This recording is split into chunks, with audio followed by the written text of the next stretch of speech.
الحمد لله وكفى وسلام على عباده الذين اصطفى أما بعد فأعوذ بالله من الشيطان الرجيم بسم الله الرحمن الرحيم إن الصلاة كانت على المؤمنين كتابا موقوتا صدق الله مولانا العظيم وصدق رسوله النبي الكريم ونحن على ذلك من الشاهدين والشاكرين والحمد للہ رب العالمین۔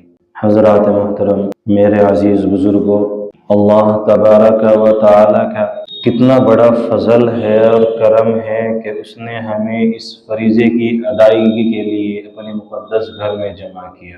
اس کا کتنا احسان ہے ہم سب کے اوپر کہ اس نے ان سب میں سے چن کر ہم کو یہاں مسجد میں آنے کی ہدایت دی، توفیق دی۔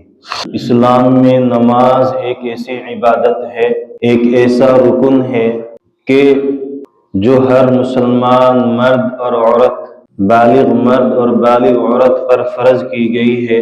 نماز اسلام میں ایک ایسی عبادت ہے جس کا اس کے وقت پر ادا کرنا ضروری ہے۔ یہ صرف ایک فرض ہونے کے ساتھ ساتھ ایک ایسی زنجیر ہے جس کا تعلق اللہ کے ساتھ جڑ جاتا ہے، جو بندے کا تعلق اس کے رب کے ساتھ جوڑتی ہے۔ اللہ تبارک و تعالی قرآن کریم میں ارشاد فرماتے ہیں ان الصلاۃ کانت علی المؤمنین کتابا موقوتا، کہ بے شک نماز مسلمانوں پر فرض کی گئی ہے ان کے مقررہ وقت پر۔ یہ آیت ہمیں بتاتی ہے کہ نماز کا مقررہ وقت پر عمل کرنا، اس کا ادا کرنا، یہ ایمان کی بہت بڑی نشانی ہے، کیونکہ قرآن پاک میں دوسری جگہوں پر اللہ تبارک و تعالی نے ان لوگوں کے بارے میں سخت وعیدیں فرمائی ہیں جو نماز میں غفلت برتتے ہیں، سستی برتتے ہیں، لاپرواہی برتتے ہیں، جو نماز کو وقت پر ادا نہیں کرتے۔ اللہ تبارک و تعالی ان کے بارے میں کہتے ہیں فویل للمصلین الذین هم عن صلاتهم ساہون، تباہی ہے، بربادی ہے، ہلاکت ہے ان لوگوں کے لیے جو نماز میں غفلت برتتے ہیں، جو نماز میں سستی برتتے ہیں، جو نماز میں لاپرواہی برتتے ہیں۔ یہ آیت ان لوگوں کے بارے میں نازل ہوئی ہے جو نماز تو پڑھتے ہیں لیکن نماز میں ان کے دل نہیں ہوتے، نماز تو پڑھتے ہیں لیکن نماز کے اندر خشوع نہیں ہوتا، نماز تو پڑھتے ہیں لیکن نماز میں ایک دل جمعی پیدا نہیں ہوتی، یا نماز کبھی کبھی پڑھتے ہیں یا کبھی چھوڑ دیتے ہیں یا پھر سستی اور لاپرواہی برتتے ہیں۔ یہ آیت ان لوگوں کے بارے میں نازل ہوئی ہے۔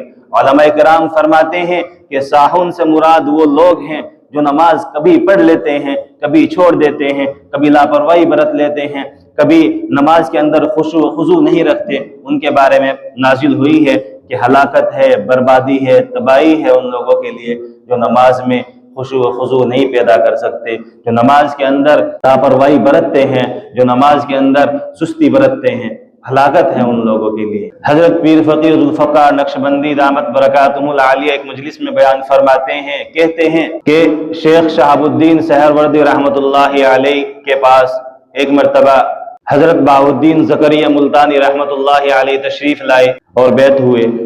حضرت نے انہیں تیسرے ہی دن خلافت دے دی۔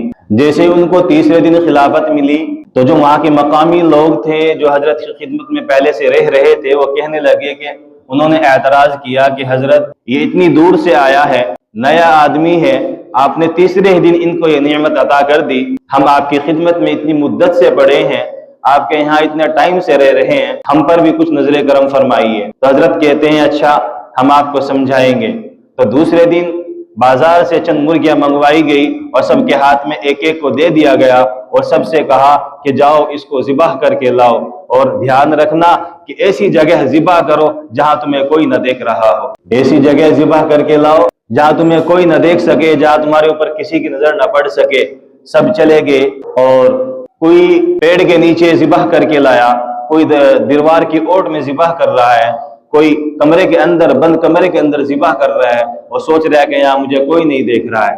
سب ذبح کر کے لے آئے، حضرت کی خدمت میں رکھ دیا اور کہا کہ میں فلاں جگہ ذبح کر کے لایا ہوں، مجھے کسی نے نہیں دیکھا، میں فلاں دیوار کی اوٹ میں تھا، مجھے وہاں بھی کسی نے نہیں دیکھا۔ کچھ دیر کے بعد بہاء الدین زکریا ملتانی رحمۃ اللہ علیہ تشریف لاتے ہیں، روتے ہوئے آتے ہیں۔ شیخ صاحب کہتے ہیں کہ کہ بھائی آپ کی رو رہے ہو، آپ کو کیا ہوا؟ حضرت کہتے ہیں آپ نے حکم دیا تھا کہ اس کو ایسی جگہ ذبح کر کے لاؤ جہاں تمہیں کوئی نہ دیکھ سکے۔ باخدا میں ہر جگہ گیا، میں نے تلاش کی، وہ جگہ نہیں مل پائی، میں جہاں بھی گیا مجھے وہاں اپنا رب موجود پایا، اس لیے میں آپ کے حکم کی تکمیل نہ کر سکا، آپ کے حکم کو پورا نہ کر سکا، اس لیے میں شرمندہ ہوں اور معافی چاہتا ہوں۔ تو شیخ صاحب اپنے مریدین سے مخاطب ہوئے اور فرمایا دیکھو اس کیفیت کی وجہ سے نعمت میں نے اس کو جلدی عطا کی ہے کہ جب انسان کے دل میں ہر وقت یہ خوف ہو، یہ بیٹھ چکا ہو کہ اللہ تعالیٰ کی نظریں ہمارے اوپر ہیں، اللہ تعالیٰ کے کیمرے ہر وقت ہم اللہ تعالیٰ کی کیمروں میں قید ہو رہے ہیں، ہر لمحہ ہر سیکنڈ ہم اس کے کیمروں میں ریکارڈ کیے جا رہے ہیں، ایک ایک لمحہ ہمارا ریکارڈ ہو رہا ہے۔ جب یہ کیفیت ہمارے دل کے اندر ہو، کیا کوئی دل گناہ کی طرف بڑھ سکتا ہے؟ گناہ کی طرف قدم بڑھانے کی کوشش بھی کر سکتا ہے؟ کیوں؟ کیونکہ ہم غافل ہیں، ہمارے دل غافل ہیں، ہمارے دل پر تاریکی اندھیرا چھایا ہوا ہے۔ ہم کوئی گناہ کرتے ہیں تو ہمیں خیال ہی نہیں رہتا کہ ہمیں کون کون دیکھ رہا ہے، ہمیں صرف دنیا کی پرواہ ہے، رب العزت کی پرواہ نہیں ہے۔ ایک مرتبہ حضرت جبرائیل علیہ السلام آپ علیہ السلام کے پاس تشریف لائے اور کہنے لگے، سوال کیا مل احسان، کہ اللہ کے محبوب صلی اللہ علیہ وسلم آپ بتائیے کہ احسان کیا چیز ہے؟ اللہ کے رسول صلی اللہ علیہ وسلم نے کہا کہ آپ ہی بتا دیجئے۔ تو وہ کہتے ہیں کہ ان تعبد اللہ کأنک تراہ، کہ تو عبادت ایسی کر کہ تو اللہ کو دیکھ رہا ہے۔ کیا کہتے ہیں کہ تو عبادت اس طریقے سے کر کہ عبادت کے اندر تیرے دل میں یہ کیفیت پیدا ہو جا، یہ شوق، یہ جذبہ پیدا ہو جا کہ تو اللہ کو دیکھ رہا ہے۔ پھر کہتے ہیں اگر یہ کیفیت نہیں پیدا ہو سکتی تو کم از کم یہ کیفیت تو پیدا ہو جائے، فَإِن لَمْ تَكُنْ تَرَاهُ فَإِنَّهُ يَرَاكَ۔ کیا کہتے ہیں؟ تو کم از کم یہ کیفیت تو پیدا کر لو کہ اللہ تعالیٰ تمہیں دیکھ رہے ہیں۔ پہلی کیفیت مشاہدے کی کیفیت ہے کہ ان تعبد اللہ کأنک تراہ، کہ آپ اللہ تعالیٰ کو نماز کے اندر دیکھ رہے ہو۔ اگر یہ کیفیت آپ دل کے اندر نہیں لا سکتے تو کم از کم یہ کیفیت تو نماز کے اندر دل میں لے آؤ کہ آپ اللہ تعالیٰ آپ کو دیکھ رہا ہے، فَإِن لَمْ تَكُنْ تَرَاهُ فَإِنَّهُ يَرَاكَ۔ اور اگر ہماری نمازوں کے اندر یہ دونوں ہی کیفیت نہ ہو پھر کیسی نماز ہے ہماری؟ ہمیں یقین ہے کہ وہ ہماری نمازیں ہمارے سر سے اوپر بھی جاتی ہوں گی۔ ہماری نمازوں کی کیفیت ہمیں خود معلوم ہے کیا کیفیت ہے۔ اگر ہم پیچھے نماز پڑھ رہے ہو، ہمارے سامنے کوئی نماز پڑھ رہا ہو، تم سامنے والے کا پورا الٹرا ساؤنڈ، پورا ایکسرا کر دیتے نماز کی حالت، اس کی ٹوپی کتنی گندی ہے، اس کے کالر میں کتنا گندا ہے، پلہ کتنا اوپر نیچے ہو رہا ہے، پونچھا کتنا اوپر نیچے ہے، یہ نماز میں عمل قلیل کر رہا ہے یا عمل کثیر کر رہا ہے، کتنی عمل قلیل کو کتنی مرتبہ کر رہا ہے کہ عمل کثیر، یہ نماز میں ہو رہا ہے، ریکارڈ نماز میں ہو رہا ہے۔ یہ خیال اپنی نماز میں کرنے کی بجائے ہم دوسرے کی نماز کا کر رہے ہیں، یہ حالت ہماری نمازوں کی ہے۔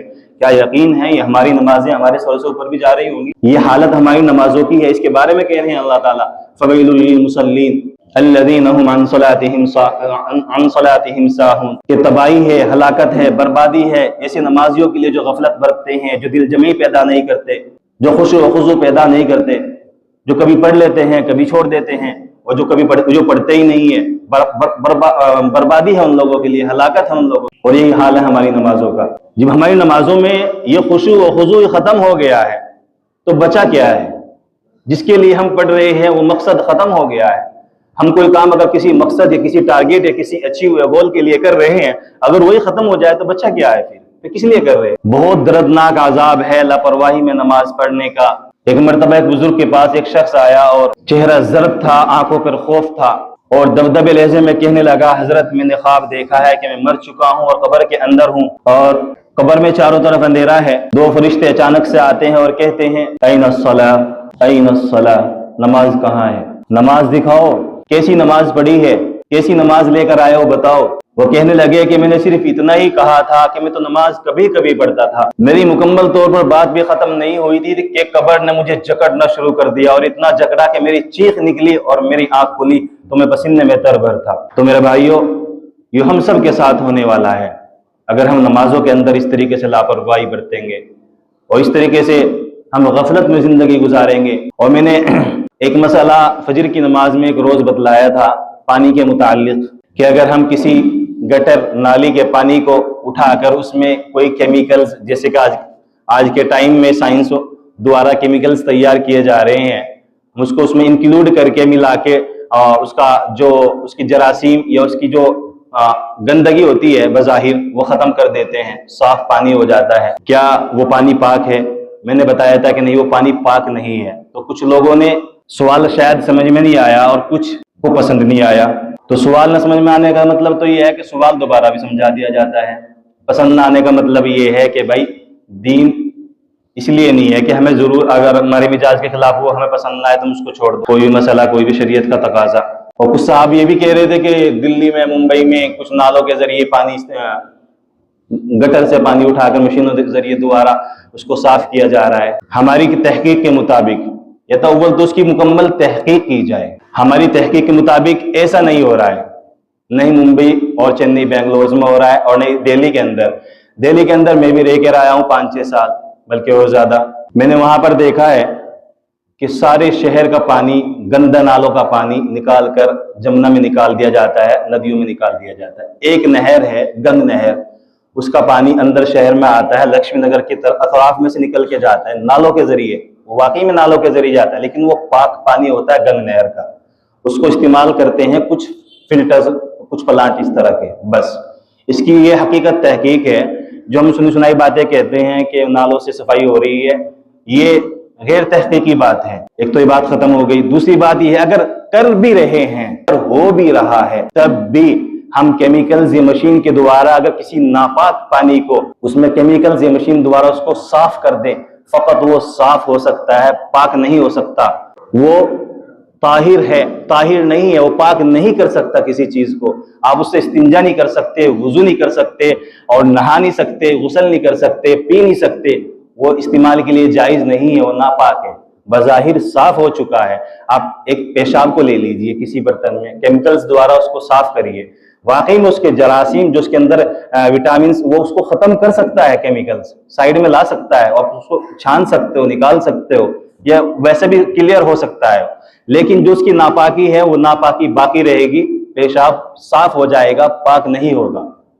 یہ ذہن میں بٹھا لیجئے. تو اللہ تعالی سمجھ کر ہم سب کو عمل کرنے کی توفیق عطا فرمائے. وآخر دعوانا الحمدللہ رب العالمین. سنتیں پڑھ لیں گے. اللہ اکبر، اللہ اکبر، اللہ اکبر، اللہ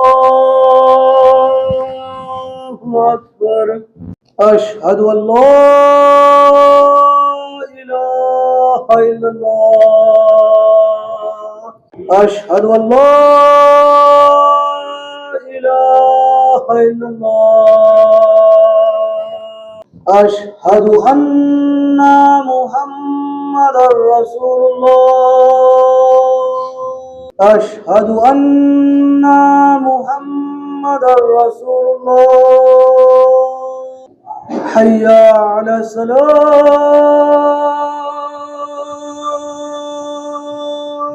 حی علی الصلاة،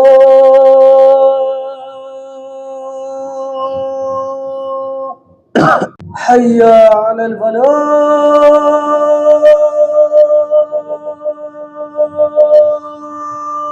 حی علی الفلاح. اللہ اکبر، اللہ لا الہ الا اللہ. الحمد لله الذي هدانا لهذا وما كنا لنهتدي لولا أن هدانا الله وأشهد أن لا إله إلا الله وحده لا شريك له وأشهد أن محمدا عبده ورسوله صلى الله عليه وعلى آله وأصحابه وسلم. أما بعد، يا أيها الناس اتقوا ربكم واخشوا يوما لا يجزي والد عن ولده ولا مولود هو جاز عن والده شيئا. إن وعد الله حق فلا تغرنكم الحياة الدنيا ولا يغرنكم بالله الغرور. يا أيها الذين آمنوا توبوا إلى الله توبة نصوحا إن الله يغفر الذنوب جميعا إنه هو الغفور الرحيم. إنه تعالى جواد كريم ملك بر رؤوف رحيم.